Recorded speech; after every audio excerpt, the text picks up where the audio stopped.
погнали на шикарскіх. Усім прывітанне, з вами Зміцер Лукашук, і мы працягваем абмяркоўваць падзеі ў Беларусі і за яе межамі ў нашым супольным праекце Еўрарадыё і Е-прамовы.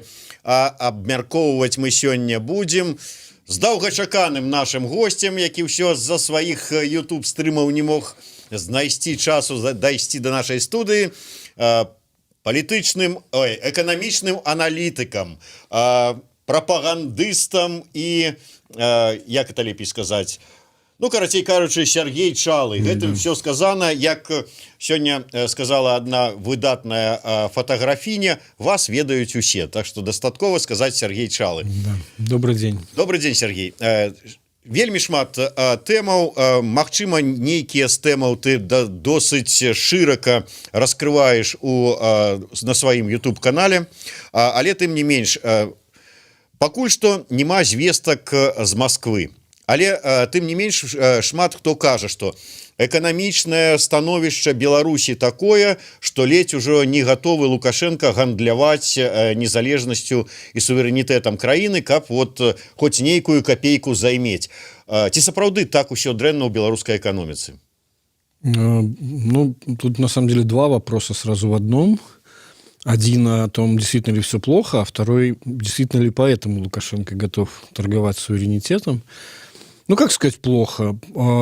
Я все время стараюсь об этом говорить, что дело в том, что прошлые годы нас научили, как сказать, и причем не только нас, граждан, да, и власти, на самом деле, тоже научились справляться с резкими какими-то кризисами, да, там, с острыми приступами. Да, там, с кризисом 2009 года, 2011 года, 2014 года там, и так далее, и так далее. То есть как-то проводить антикризисные реанимационные мероприятия научились. Чего не научились, на самом деле, это справляться с хроническими болезнями, которые в экономике есть. И сейчас, фактически, я думаю, ровно последний год, он как раз показал, что организм экономический, да, система дряхлеет очень сильно. Чуть ли не с завидным постоянством уже происходящие новости о том, что что-то прорвало, что-то обрушилось, да, там, чего-то пропало, значит, там, с водой дали газа, там, или, там, значит, залило, там, пить нельзя, да, то есть это весь год нас сопровождает.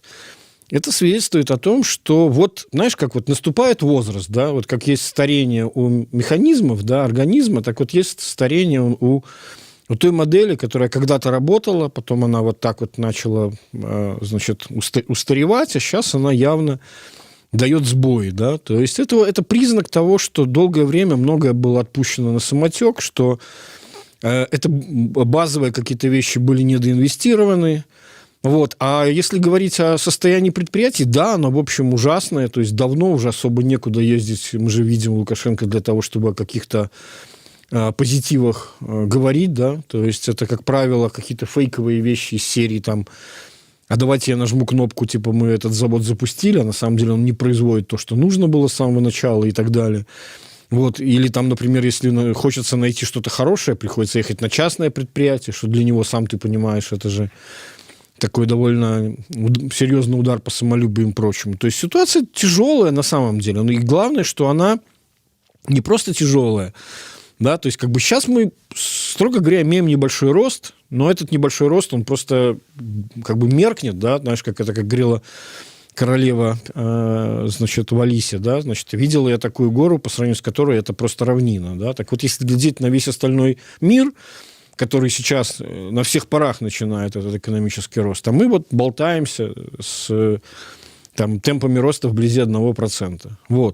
И это, конечно, это приговор, на самом деле, системы, то есть настолько она неэффективна. В чем ее большущая проблема. То есть мы бы сейчас должны были бы, понимаешь, если бы, скажем, мы были, например, 10-20 лет назад, да, то сейчас мы наслаждались бы великолепным ростом на наш экспорт и на все остальное, и говорили бы, конечно же, что это вовсе не только мировые причины, это же мы такие молодцы, да, у нас же всегда так, да, то есть когда что-то хорошо, это мы, а когда что-то плохое, это кто-то другой.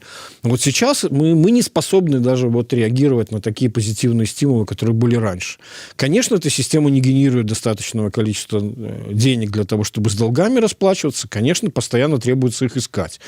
Особенно, если вы сами себе там, политическими действиями закрываете путь там, к коммерческим размещениям долговых бумаг. Ну, остается один, естественно, как бы источник, который может дать эти средства. То есть вот какая у нас сейчас экономика такая. Понимаешь, то есть проблема даже не в том, что плохо, проблема в том, что безнадежно. То есть вот в чем проблема. То есть если бы были те проблемы, там, валютный кризис, ну, там, переживали, да, его, то есть там обычно они у нас лечатся там за пару месяцев буквально. То есть вот был затянутый кризис 2011 года исключительно потому, что вовремя не приняли нужное решение. Вот. А тот же самый, скажем, кризис там, 14-го, ну, девальвацию 14-15 года, там же разрулили примерно в месяц там, с небольшим.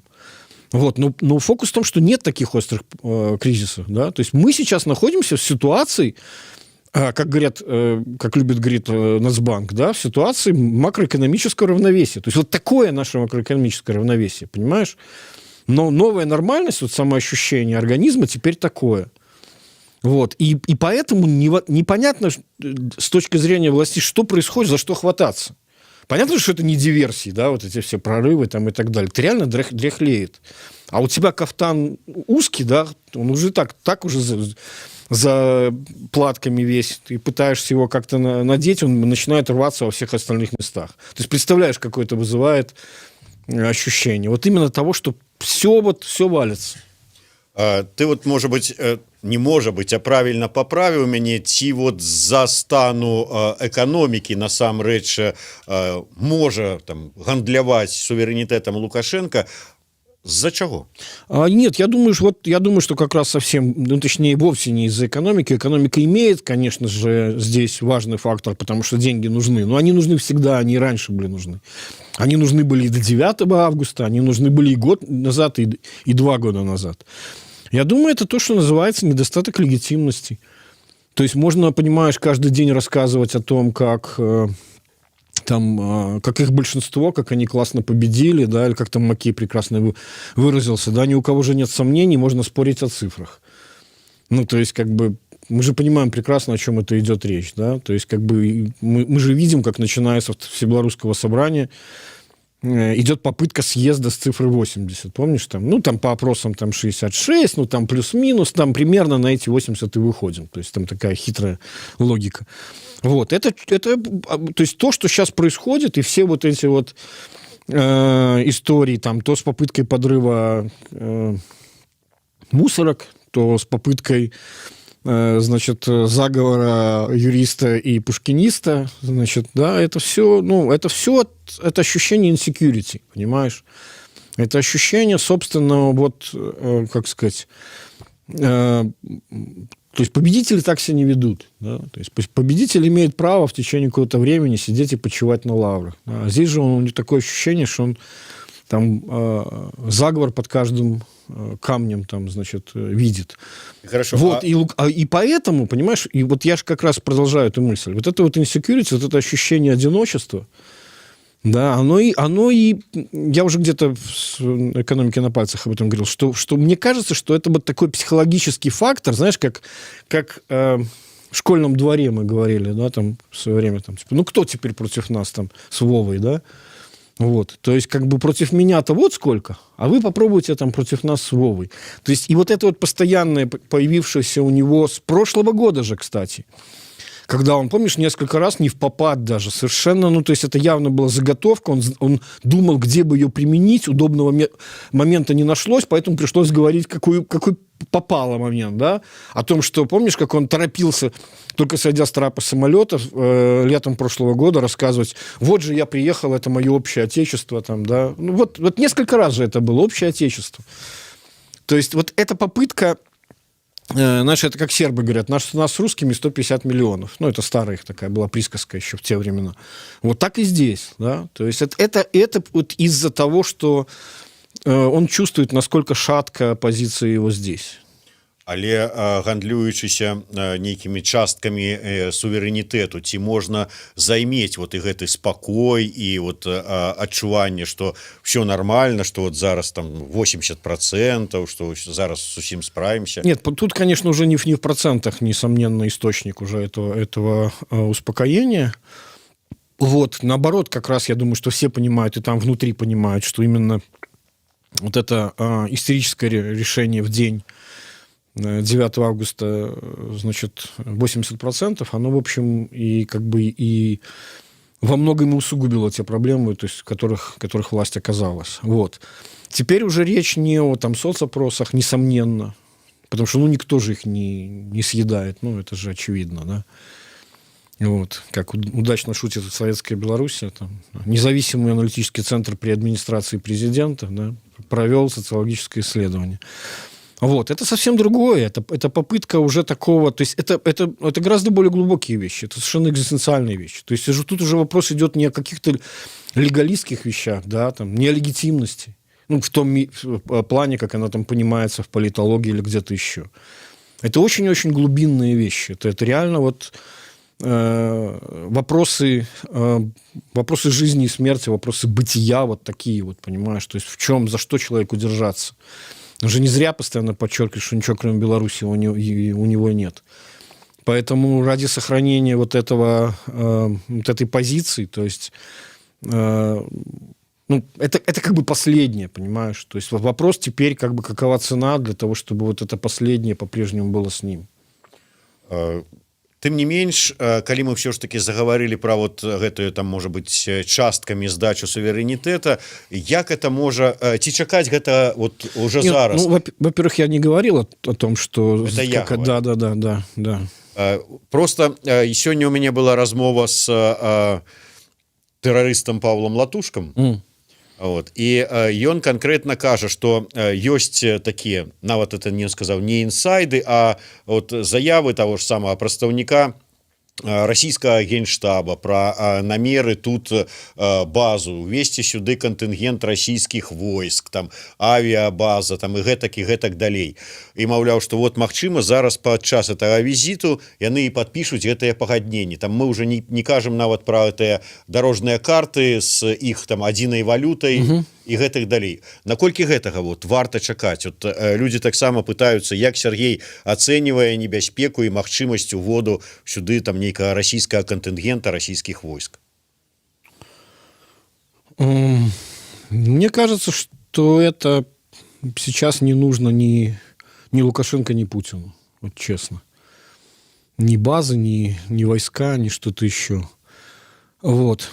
Я, опять же, может быть, это какая-то моя профдеформация, потому что я смотрю в первую очередь, как бы там, знаешь, на такие звоночки, когда происходит высказывание со всех сторон, то есть я в основном там вижу экономическую подоплеку. Вот. Мне кажется, что уже вот несколько месяцев как планы аншлюса, которые, может быть, и были, да, они как-то вот сейчас немножко со стороны России отодвинуты на задний план. Мне кажется, что у них сейчас другая задача минимум, потому что задача максимум, она сейчас, по всей видимости, признана не слишком... то есть в России и так находится в ситуации конфронтации с Западом, да, то есть и ей прямо сейчас как бы, совершать шаги, которые, несомненно, будут еще более странно восприняты, да, то есть это явно же нарушает баланс. То есть одно дело нарушение территориальной целостности, но при этом ты же не поглотил государство, да, там, не завоевал, там, не присоединил, там, и что-то еще, да. То есть присоединения же никакого не было, есть непонятный статус этих областей, да, части областей, и все. Вот, то есть он не решился даже их присоединить. При гораздо более благоприятном ощущении того, что ему прет. Это ж, помнишь, было после Олимпиады, где они там с помощью подменной мочи там выиграли все медали, там ему казалось, что вот он Бога за бороду ухватил, вот она удача там, и так далее. А Путин же суеверный человек, это же очевидно. Вот. как и Лукашенко, кстати. Они, видимо, все с возрастом как-то начинают думать о вечном. И, вот. То есть, и мне кажется, что, судя по последним визитам, которые были, судя по тому, о чем намекают, вот особенно, когда я видел вот это вот приезд Мишустина и Лукашенко, который говорил вот эти, помнишь, странные слова, которые мало кто мог понять, уже очень зашифровано, да, о том, что Путин мне позвонил, предложил, ты же его там прими, у него же там есть опыт, у него же там... На самом деле это же все довольно понятно, о чем идет речь. То есть Мишустин был поставлен премьером за определенные заслуги решать задачу, которую он делал раньше. Он наводил в порядок в учете и финансах. С налогообложением по предыдущего опыта. Он разбирался до этого, еще до МНС, Министерства по налогам и сборам, он занимался приведением в порядок правовых условий существования вот этих особых экономических зон в России. Вот. То бишь его задача была понять, где те дырки, и заткнуть те дырки, через которые утекали деньги из бюджета. И приезд в Беларусь, я думаю, что здесь, на самом деле, он очень в этом смысле актуален. То есть они сейчас решают задачу не контроль, ну, то есть не... Понимаешь, ведь они как говорят? Они же не говорят объединение там, бюджетное, да, там, они говорят унификация. Вот, не интеграция, а унификация. Переход, там же постоянно говорится, переход на информационную там, базу, которая работает там. Это ту, которую сам Мишустин выстраивал. Для того, чтобы в реальном времени было видно, где... Там он боролся же, например, вот с этим мошенническим возвратом НДС при значит, внешнеэкономических операций и так далее. А что такое Беларусь сейчас? Ну, ты же видишь, что, там, опять же, с тем же завидным постоянством, как у нас рушится все внутри, так у нас происходят скандалы на границе, да? То цветы, то, значит, нефтепродукты, то сигареты и так далее, и так далее. До речі, такое ж было адчуванне, что это вот уже там крыши тут высокие тут и там займаются вот этими вот справами. А это так и есть. Нет, поправлюсь. Несомненно, это делается с участием, как сказать, заинтересованных лиц на той стороне. Это несомненно. Вот. Я думаю, что модельным прекрасным примером является история растворителей-разбавителей. Там понятно, о чем шла штука. Значит, о том, что... Ну, я, кстати, вот уже это как-то говорил, я не знаю, имеет ли смысл... Ну, давай коротко. Нет. Я просто про что? Да. То есть есть, на самом деле, довольно простая схема. И это суть заключается в следующем. Это заработок на регулятивном арбитраже. Есть небольшая разница в национальном законодательстве регулирования внешнеторговых операций в России и Беларуси. Это обязательно будет разница в сфере деятельности, в которую, значит, чужой человек не попадет. Это обязательно будет лицензируемая деятельность. То есть это будет рука, у кого надо рука.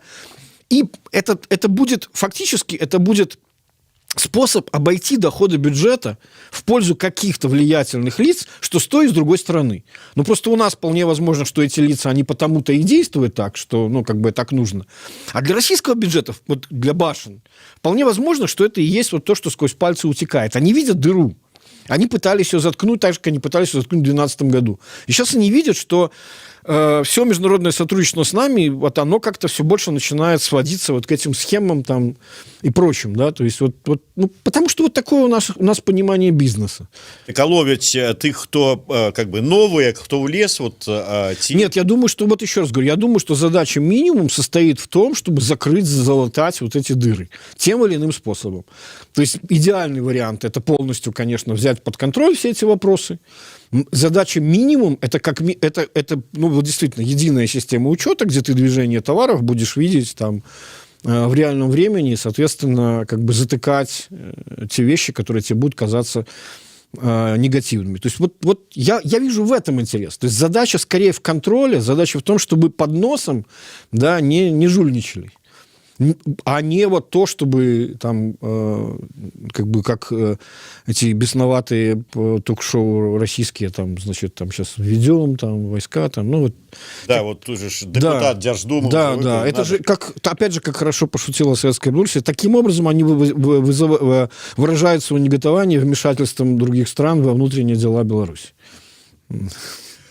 Ну калі все ж таки по тваім меркаванні не патрэбна там такое відавочнае, скажем, там увядзенне войскаў там ці яшчэ что-нибудь, а вот это вот семашканскія заявы про зараз уже амаль готова, вот пойдут и подпишут. Там же все просто. Там опять же нужно считать не только эти слова, но и то, чем они сопровождаются. Он говорит, мы готовы, но если вот это. Всегда он говорит об этом. Там все было довольно просто. Он сказал, что да, как бы речь идет о том, что в рамках Евразийского союза, значит, у нас единые рынки газа, нефти, ну, то есть энергетических товаров, они отнесены к январю 2025 года. Вот, мы готовы раньше, вот о чем эта фраза была. Мы готовы раньше это сделать в рамках союзного государства в двусторонних отношениях. Мы готовы сделать так, чтобы это, значит, что мы сделаем на двухсторонней основе, послужило пилотным проектом для всего в дальнейшем, значит, этого Евразийского союза. Но это подразумевает, что давайте мы вот те самые вещи, которые Беларусь хочет, ну, которые сводятся, неважно, как это называется, но которые сводятся к тому, что дайте нам нефть и газ по ценам, значит, для российских регионов, да, для Смоленской области. Вот. И это будет вот таким пилотным проектом. И к этому мы, конечно, готовы. Ну, так и тут ничего нового, мы всегда были к этому готовы. Это всегда была наша торговая позиция.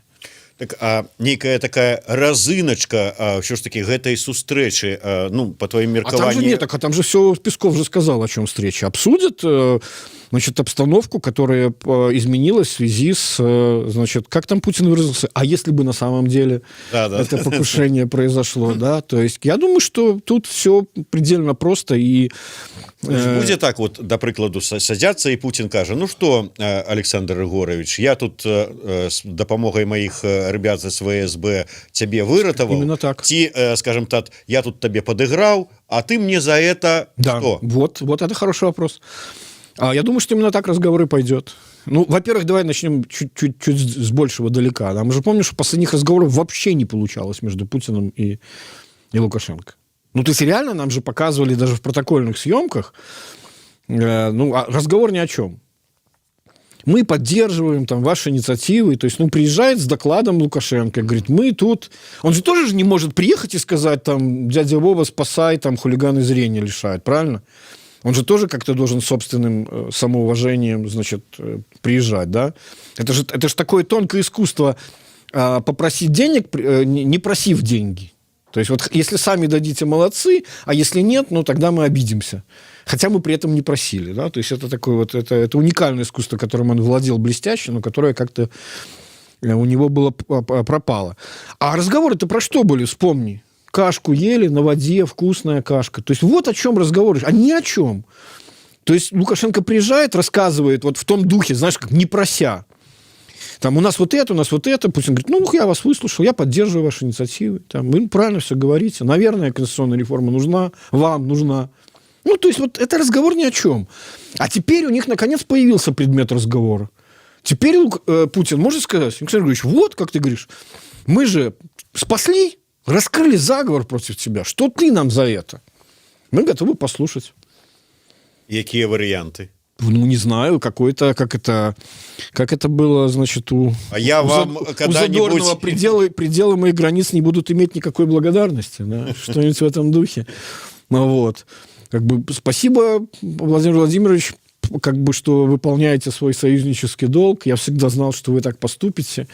Вот, и подставите плечо там в тяжелую годину. Там, мы зараз разом в одном окопе супрать этих вот америкосов. Да, нет, то, что Америка здесь появилась, это же, конечно, подыгрыш России, несомненно. Она же сейчас пытается, по крайней мере, вернуться в состояние холодной войны, привычное состояние холодной войны, да, потому что чем хороша вот эта система холодной войны? Тем, что это была система, которая отсутствовала соперничество двух стран. Это, кстати, очень важный момент. Это мало кто знает, мало кто понимает, чем была ситуация холодной войны. То есть открытое соперничество было прекращено.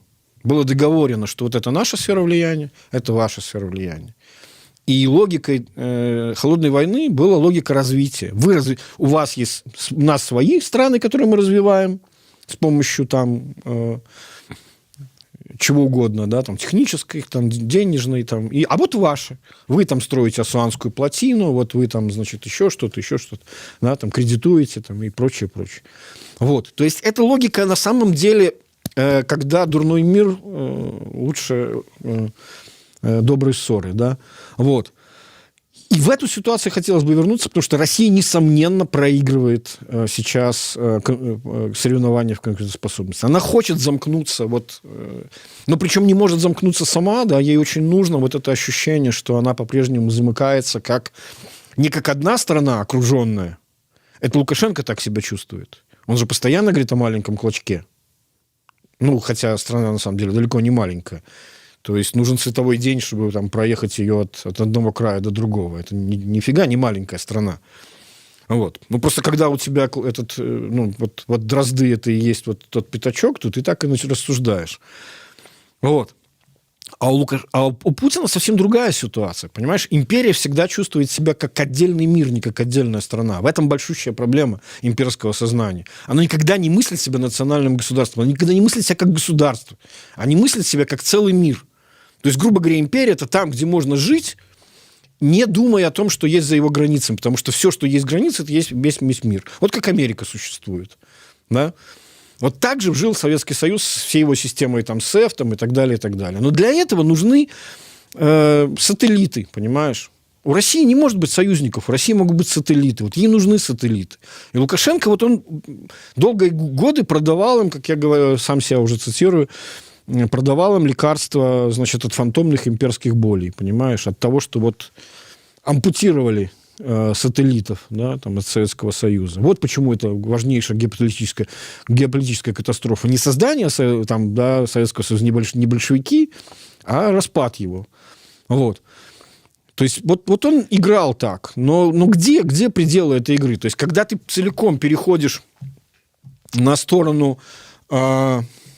Как сказать, то есть в разговорах, да, мы тоже там спиной, там плечом к плечу, спиной к спине. Ты помнишь, как он говорил? Плечом к плечу, спиной к спине, да? То есть я пытался себе визуализировать этот образ, да, но, в общем, и на колени не поставят. Ну, то есть такое странное это упражнение такое физическое. Так вот, это же совсем другое. Это же уже не твой дискурс. Это не дискурс Лукашенко. Дискурс Лукашенко, кстати, в котором он всегда расцветал, это вот один против всех. Начиная с 1994 года, где он был один без оружия против всех, тот образ, которым он побеждал. И вот и сейчас он возвращается в привычное состояние один против всего остального мира. Вот. Но то, куда он вынужден двигаться из-за вот этой вот собственной инсекьюрности, да, из-за недостатка легитимности экзистенциальных вещей. Это другой мир, понимаешь? Это мир, вот, где ты находишься, где ты маленький клочок земли с огромной Россией, где ты рассуждаешь, где ты реально работаешь как сателлит, где ты провинция. Это другое. Он, несомненно, в это не хочет. Но это, несомненно, то, что хочет Россия от него. То, чтобы, вот, как сказать, они же говорят, да, заканчивайте с многовекторностью.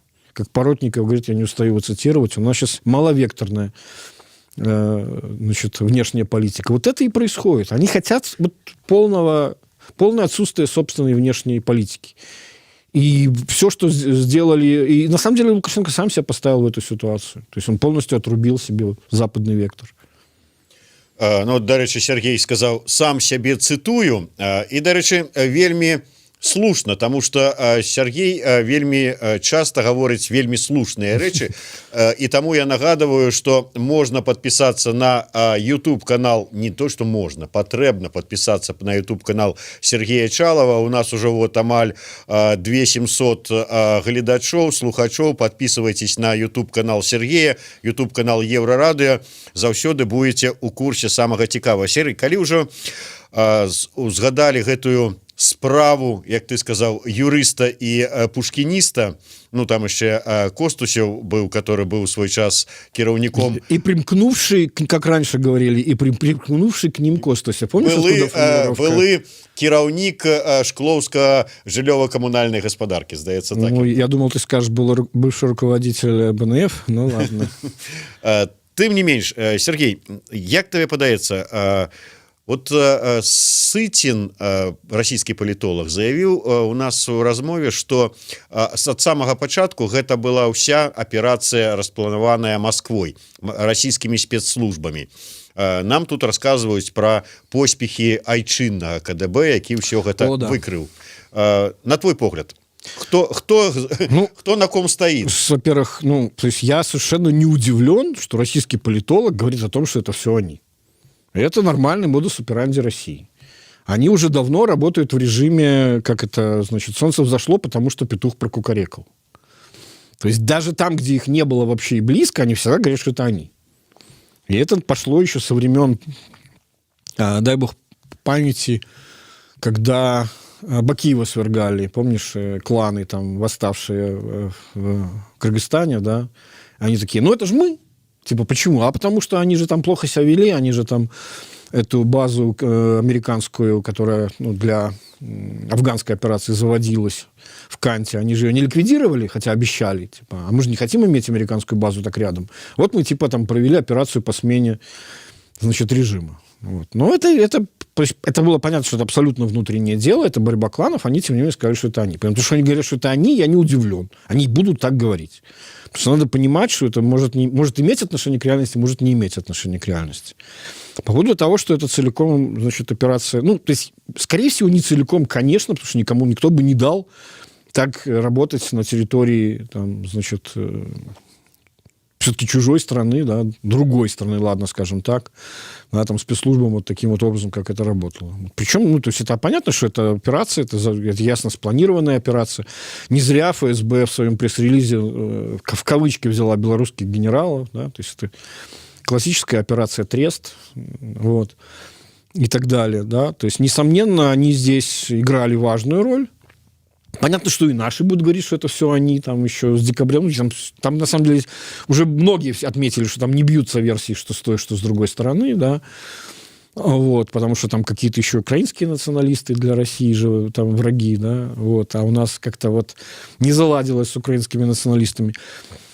Я как-то видел красивую картинку, где, помнишь, сцена, где Шурика пытаются уговорить на, кражу невесты в «Кавказской пленнице». У нас есть такой, только к Шурику приделали голову другого Шурика,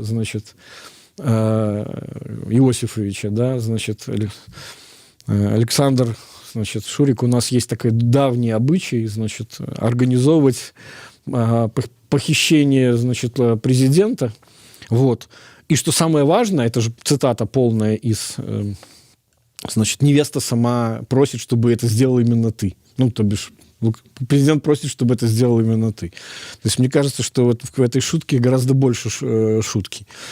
Вот. Понимаешь, я вот про что хотел сказать, что здесь не так важно, кто это делал, как важно, для кого это делал. Мне кажется, что все это давным-давно работает исключительно для создания картинки для одного человека. Вот. Это все шоу делается для Лукашенко. Так же, как и манкурты делаются для Лукашенко, а не для нас. Я думаю, что ребята, которые делали эти все фильмы, и которые будут делать, очевидно, еще один фильм, то есть со времен железом по стеклу, да, или вот это всех этих вещей, они же прекрасно понимают, что на обычных людей это уже не работает. Да? То есть это классика, когда для стареющего диктатора печатают один номер, где все хорошо. Да? То есть это для него. Это про него, это потому там появились дети, потому что все знают, что это больное его место, да, что оно вызовет гневную реакцию. То есть кто-то хотел, чтобы это вызвало такую гневную реакцию. И произошло то, что произошло, то, чего явно Лукашенко не учел в тот момент. То есть задача этой спецоперации, это, несомненно, спецоперация. Неважно, был ли это заговор, или это был выдуманный, спровоцированный заговор. То есть, мое мнение, это классическая азефовщина. Это всегда происходит в предреволюционные, революционные времена, когда уже агенты даже двойные не знают, на какой стороне они работают. Вот. А то, что, скорее всего, в этих заговорщиках там мог быть кто-то, кто либо сознательно, либо по глупости, лил воду на мельницу, это другой вопрос. Так вот, я к тому, что то есть вызвать неравновесное состояние Лукашенко, вызвать его такую реакцию. Он же успел же проанонсировать там какие-то сверхстрашные указ на тему того, что как это декрет виноват. Декрет номер 1 о том, что у них ничего не получится. Да? Я вот думаю, такое надо название ему. Он же обещал, что у них ничего не получится. Надо вот декрет о том, что у них ничего не получится. Окончательный декрет такой, да? Окончательное решение белорусского вопроса. Вот. То есть он наговорил очень много вещей, которые на самом деле как бы услышал-то ведь и Запад. Понятно, что для него... Сергей, так у декрете так и будет написано, вот твое меркование, у вас ничего не отрымается. Он должен так называться. Подпись. Он должен так называться. Он же сказал, декрет будет о том, что у них ничего не получится. Так вот, декрет Лукашенко о том, что у них ничего не получится. Ну и дальше будет, значит...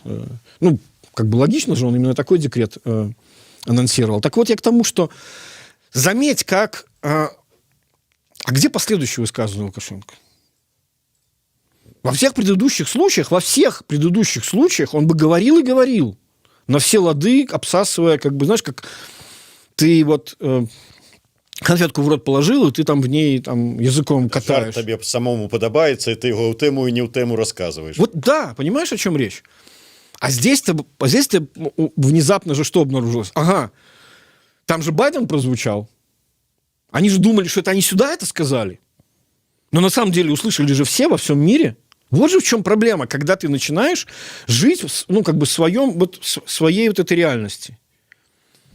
Где для тебя делают манкурты, где для тебя делают эти, как сказать, доблестно, значит, заговоры раскрываются, там, а может быть, даже и создаются, и раскрываются. То есть, ну, это самоподдерживающаяся машина.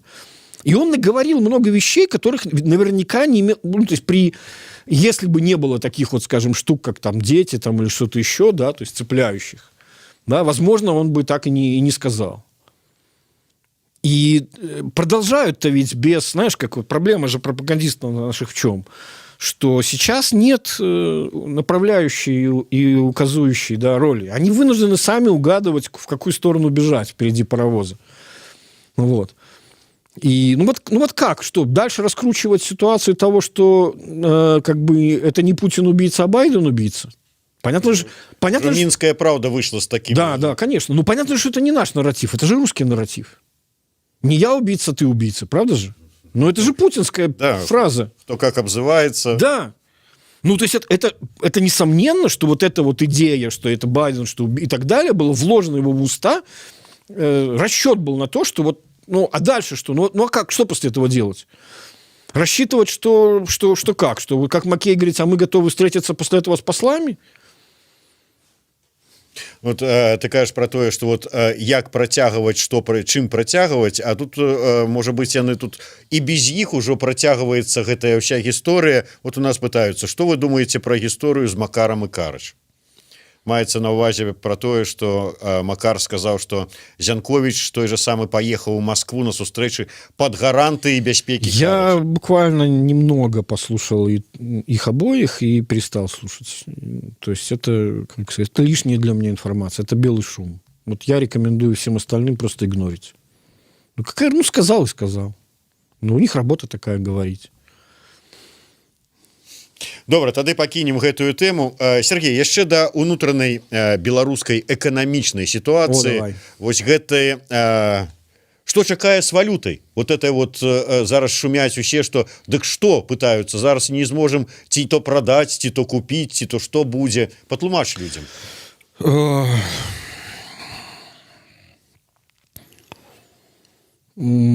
Как же тут объяснить? Ну, во-первых, это была моя версия, что знаешь, смотри, вот что происходит, да, сейчас. Происходит в условиях чрезвычайщины, а мы, несомненно, живем в условиях чрезвычайщины. Все эти декреты, указы и прочее, это же попытка эту чрезвычайщину легализовать, что ли, да, то есть сделать законной, вот. Не правовой, а законной. Это же правовой дефолт у нас сейчас. В условиях чрезвычайщины работает и чрезвычайная экономическая политика, в режиме которого с осени прошлого года работает Нацбанк. Вот. Я с горечью могу констатировать, что Нацбанк вернулся, то есть он последовательно со времен кризиса девальвации этой гибридной 2014-2015 года, он двигался в направлении все более там, рыночного управления. Сейчас он вернулся к ручному управлению. Он вернулся сейчас в практике к времен 2015 года. Значит, а дальше вопрос, то есть вот что они будут делать в случае дальнейшего ухудшения ситуации, скажем, финансов реального сектора. Ну, это же реально смешно, когда там буквально несколько там, сот миллионов зарабатывает вся госсобственность. Да? Ну, это же реально смешно. Вот. А долги гигантские, да, и так далее. То есть и все эти долги, они висят на банковской системе. Значит, а в конечном счете эти долги, которые так или иначе, большая доля из них прогарантирована бюджетом. Вот, то есть вопрос, что они будут делать в случае дальнейшего ухудшения ситуации? То, что, еще раз говорю, мы находимся, и это очень важно, у нас сейчас нет острых приступов. Нет, вот с точки зрения как бы рынка внешнеторгового баланса, платежного баланса, с точки зрения там, сказать, реально эффективного обменного курса, как любят экономисты говорить. Нет потенциала какого-то вот, ну, где там вот должен наступить какой-то обвал, да? Вот. Больше того, как мы видим, не работают же даже и призывы «бегите в обменники». Да? Помнишь, как Лукашенко накануне кризиса 2011 года, в 2010 говорил, вы можете сами себе создать девальвацию, ну, если побежите в обменник. Но так работает только в моменты, когда действительно этот потенциал этой девальвации есть. То есть, да, тогда можно вызвать механизмами этой положительной обратной связи, да, такую реакцию. Здесь же мы видим, работает механизм отрицательной обратной связи, возврата равновесия. То есть, чего сумели добиться? Исторического максимума курса доллара, и после этого в течение там, 7 числа, когда этот топ был достигнут, только вниз движение. Да? С ней работает, система работает то есть, она находится в равновесии. То есть ожидать какого-то, знаешь, как генералы, так и население, да, готовятся к прошлой войне. Так люди всегда готовятся к прошлому кризису. Прошлый кризис 2, они прошли 2 по одинаковой. Нам дважды пришлось на одни грабли наступить, чтобы понять, что не надо на них наступать. Они прошли по другой модели, по пути накопления дисбалансов и по пути реализации этих дисбалансов. Сейчас ситуация другая. Сейчас ситуация просто того, что нет потенциала для экономического роста. И это главный вызов сейчас для властей. То есть какую задачу они сейчас пытаются решать? Они пытаются найти хоть мытьем, хоть катанием, хоть какие-то инструменты для того, чтобы искусственно стимулировать экономический рост. Потому что естественного роста нет. Вот он в пределах этого 1%. Там, и это все называют, это, ну, как бы, обратись там в любой аналитическое агентство, да, там, от МВФ, Мировой банк, там, Евразийский банк и так далее. Нет большого потенциала экономического роста даже при такой прекрасной внешней конъюнктуре. При этом, если сохраняется такая политика Нацбанка, которая есть сейчас, значит, попытка искусственного стимулирования там, бюджетными деньгами, директивными кредитами, эмиссионными, ну, Нацбанк здесь как раз стоит на страже, да, моментально будет приводить к тому, что вы вместо позитивных вещей сполна получите негативные. Понимаешь? Вот. Я пытался рассуждать в какой логике. Если задача стоит, ну, черт с ним, да, то есть у нас нет долгосрочной перспективы. В долгосрочной перспективе все мы мертвы, как говорил Джон Мейнард Кейнс. Вопрос только, какой длины теперь эта долгосрочная перспектива.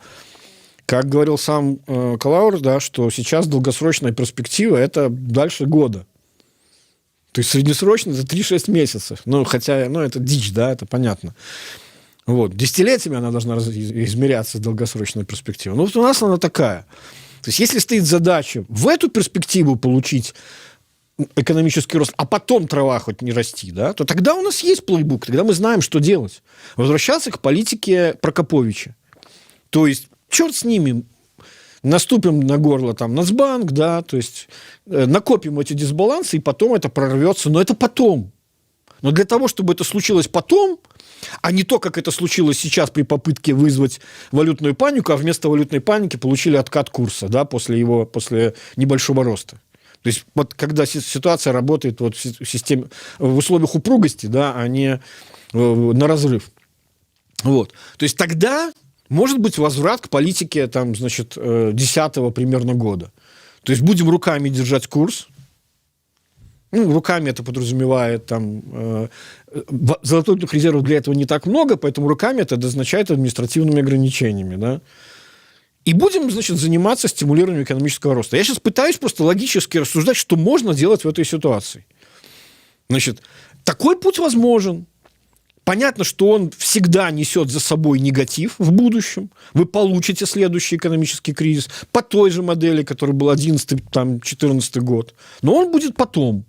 То есть, если вы не хотите, что... Раз, два, 3 годы, которые нават у долготерминовую перспективу... Да, уже... это далеко. Это далеко. А пока мы скажем, что вот оно заработало, понимаешь? Раз.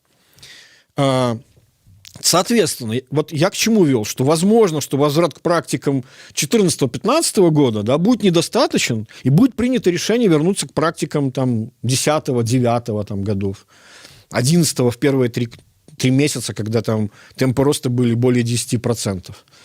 Вот.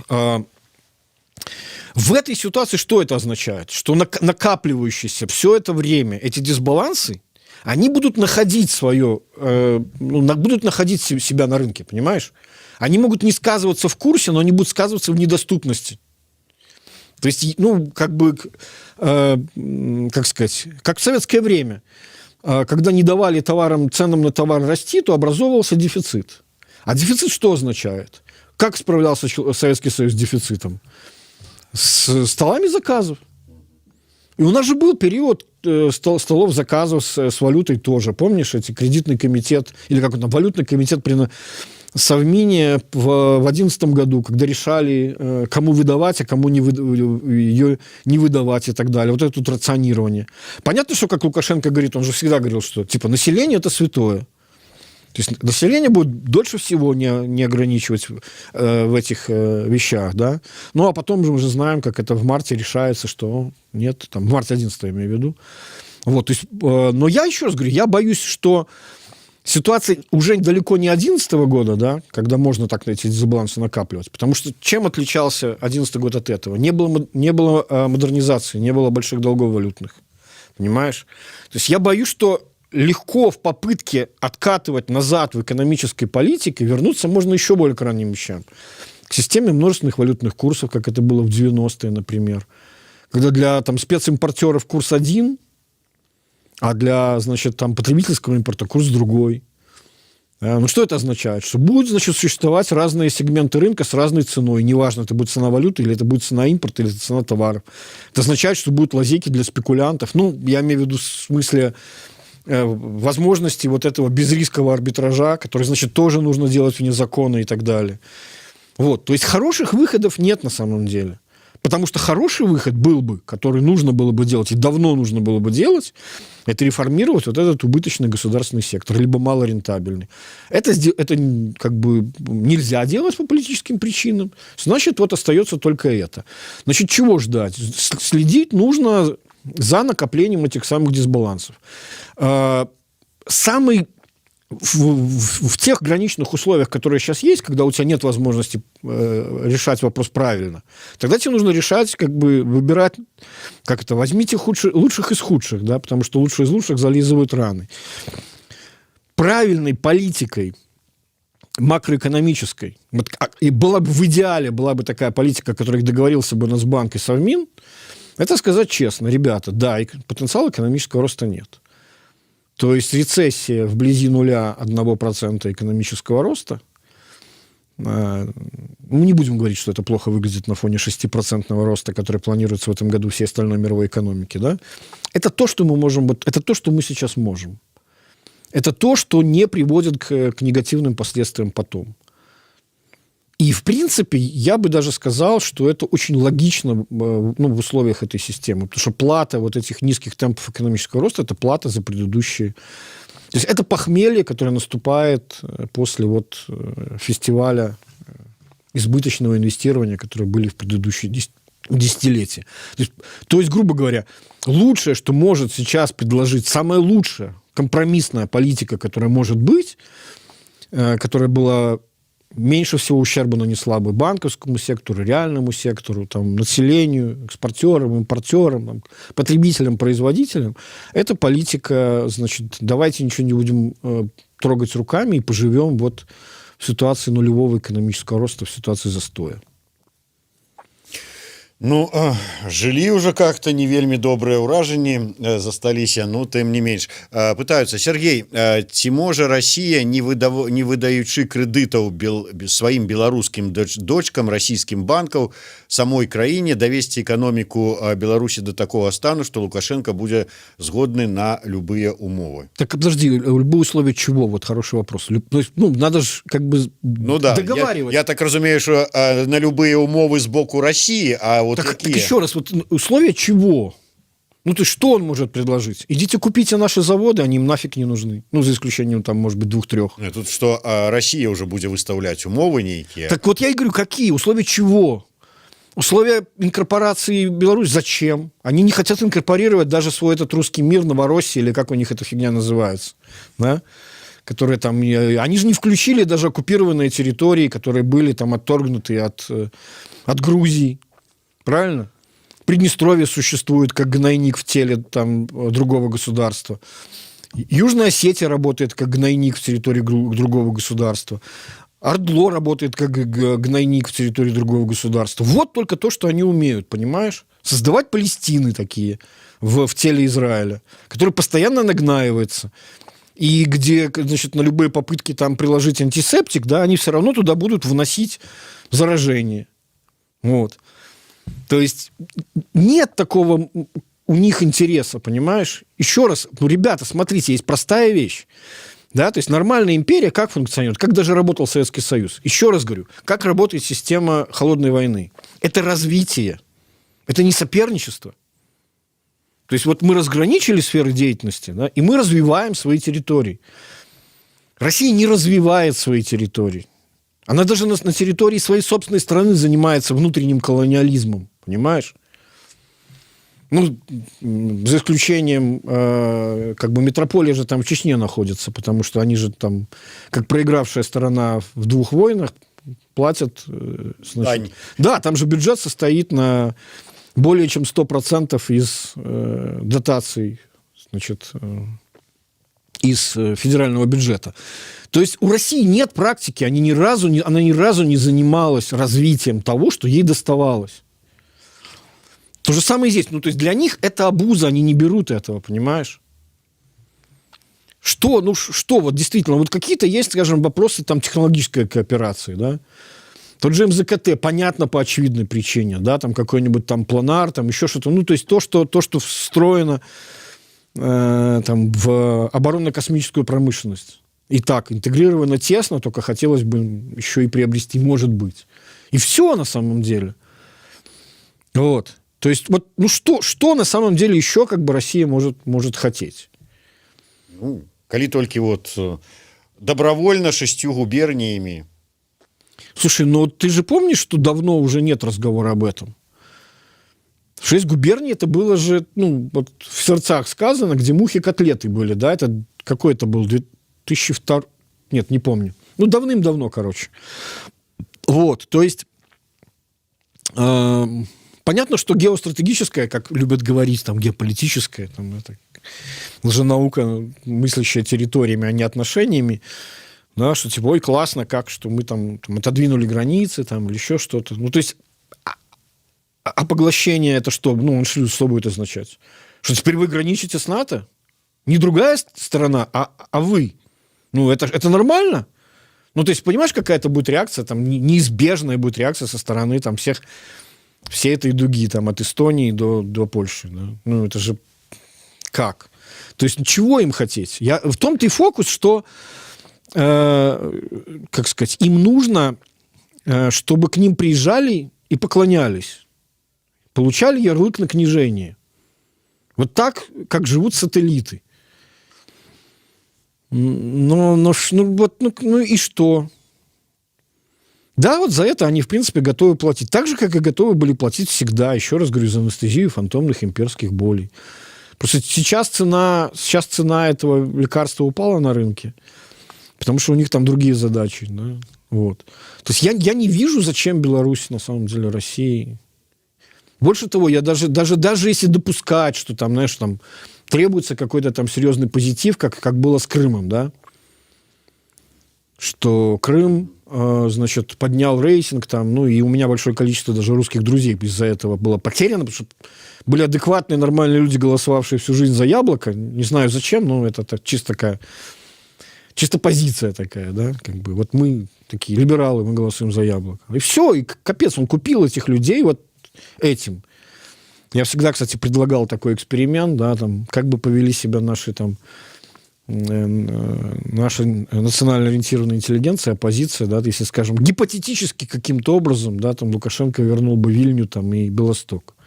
Смоленск, не забывай. Ну, например, ну, я не знаю, как бы, не, я имею в виду там, чисто инфраструктурно, как бы, вот у нас же была кольцевая железная дорога, когда все областные центры можно было объехать, то есть вот железная дорога из Витебска в Гродно, она шла через Вильню, из Гродно в Брест она шла через Белосток. То есть вот это вот две части, которые остались вне нас. То есть чисто как бы инфраструктурно, вот. Ну, то есть тоже же, наверное, была бы реакция, что как бы понятно, что там плохо, но за это типа спасибо. Ну, так и случилось. Гадкий, противный хлопец, да, молодец. Но фокус в том, что одно дело отъесть территорию от страны, которая воспринимается как ментально, как другое, как враг, как антироссия, Украина же, да, для них это, ну, это вот, это, как сказать, как Бжезинский же давным-давно говорил, да, что никакой имперский проект без Украины невозможен. Суверенная Украина для них это недоразумение, это непонятно что. Это вызов, это враг. Да, то есть это же вот это постоянно, если бы мы не взяли Крым, то там бы уже давно стояли там, что там, подлодки, авианосцы НАТО там или что-то еще. Вот. Ну, это аналогия из серии, там, если бы я тебя не изнасиловал, то давно бы уже сделал кто-то другой. Да? Ну, вот, понятно, это я специально довожу до абсурда, эту логику, чтобы понятно было, насколько она бредовая. Но Беларусь-то не враг, чтобы от нее что-то отторгать. Понимаешь, почему не работает здесь это? Потому что ментально все предыдущие, помнишь, даже торговые войны с Беларусью останавливались в России. Почему? Потому что они были непопулярны. Потому что вопрос был, какого черта вы так поступаете своим последним союзником? Вы не у врага отъедаете территорию, а вы унижаете как бы собственного союзника. Где вот эта грань? То есть я к тому, что даже внутреннего подстегивания эго и рейтинга, да, вот, которые там так любят массировать, значит, в России, это, кстати, тоже такая особенность авторитарных правителей. То есть нормальный правитель рейтинг использует как расходный материал, понимаешь? Сергей, на жаль, трэба завяршаць. Я, можа быць, ізноўку у галіну, не ведаю, там, палітыкі. Просто твоё меркаванне цікава. Ты заўсёды з такім піетэтам гаварыў пра Святлану Ціхановскую, адразу говорю, Святлана Георгіевна. Да. Прагучала зараз прапанова взять все ж таки вось цяпер зараз і правесці ёй інаўгурацыю, працэдуру. Вот як ты лічыш, патрэбна гэта ці не патрэбна ў гэтай сітуацыі? Нет, я думаю, что это неправильно. По двум причинам. Ну, то есть, как сказать, смотри, то есть, почему инаугурация нужна была Лукашенко? Потому что недостаток ощущаемой разлитой в воздухе легитимности, да, он требовал вот этого внешнего подкрепления. Во-первых, она в этом сейчас не нуждается, раз. То есть это ей ничего не прибавит. А как же негатива можно собрать? Типа, ну что, ну ты же понимаешь, как это будет сразу. Там, бутафорская инаугурация там, в Вильнюсе или где она там будет проходить, и все, ну, все в таком духе. Вот. То есть до следующего плебисцита в представлении людей, голосовавших за нее, а это по многим причинам мы имеем право догадываться, что это было большинство, и, возможно, даже большое большинство. Да, тавтология. Ну, то есть до этого момента она уже наделена, как сказать, в любом сознании тем, что у нее есть. То есть это не прибавит ничего, это символическая вещь. Ну, инаугурация же используется когда? То есть давай вот совсем по-простому, да? Инаугурация это момент, когда, значит, президент-элект становится acting president, да? Это процедура, происходящая в момент, ну, как бы, смены власти либо продолжения власти. Сейчас это не тот момент, явно. Вот. И поэтому, то есть, но до любого следующего плебисцита, до любого момента, когда мы будем знать, что кто-то другой, не она, значит, или догадываться, как мы сейчас это делаем, да, обладает этим большинством, до этого вот она находится в том статусе, который не требует никакого дальнейшего подтверждения в общественном сознании. Ну што ж, дзякуй вялікі, Сергей, сапраўды цікавая размова, шмат тэмаў для разваг, асабліва і над сітуацыяй з беларуска-расійскіх адносінаў і на валютным беларускім рынку ёсць над чым задумацца. Вельмі шмат каментароў, нават не чытаў, бо свялося ўсё просто на чытке каментароў. Яшчэ раз нагадаю, Сергей Чалы, подписывайтесь на яго YouTube канал. Штосуботу о 18 гадзіне можна пачуць вельмі цікавыя размовы. Там вот бывае, што і Лукашука прапісочыць, так што хаця б дзеля гэтага варта паглядзець. Ну і на канал Еўрарадыё таксама 4700 глядзіць аднамоментна зараз на Ютубе, 17 тысяч заходзілі, слухалі, выходзілі, не даглядзелі. Ну ўсё ж таки гадзіну даволі складана паслухаць, але у суботу часу больш, так што і 2 гадзіны можна паслухаць Сергея Чалова. Дзякуй вялікі. Сергей Чалы, Зміцер Лукашук у сумесным праекце Еўрарадыё і Е-прамовы. Всего доброго.